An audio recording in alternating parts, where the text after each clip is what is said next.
Was the worst movie of Kurt Russell's career entirely Kevin Costner's fault?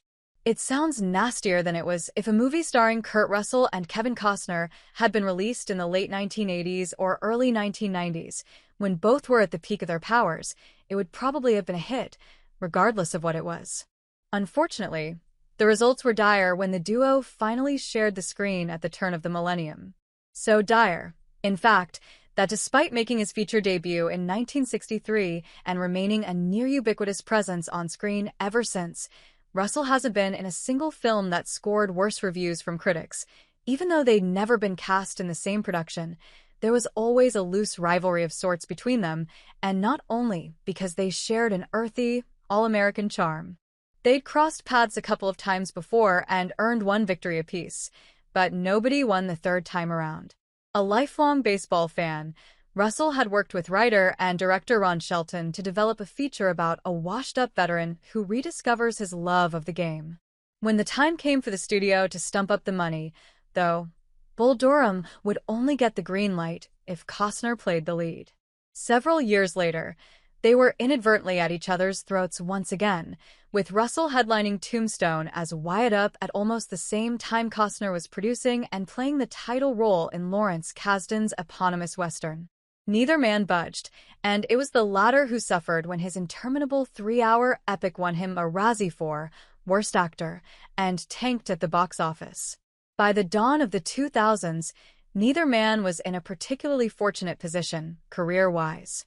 First-time filmmaker Damien Lichtenstein's crime caper 3,000 Miles to Graceland was Russell's first film in 3 years since the ill-fated flop Soldier, while Costner was scrambling to remain relevant after a string of duds.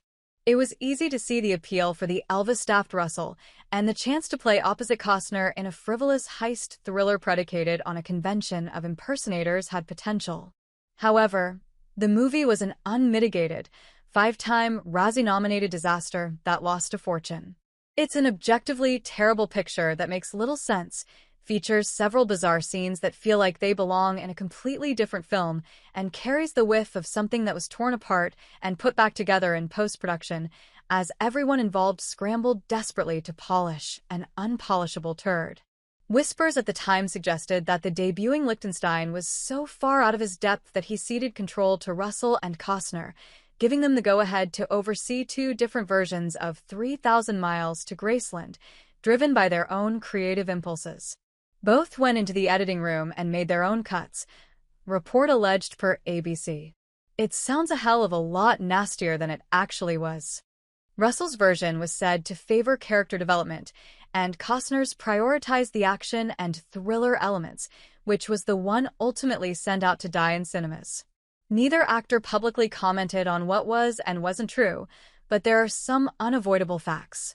Has Russell ever been in a movie that fared worse among critics than 3,000 Miles to Graceland?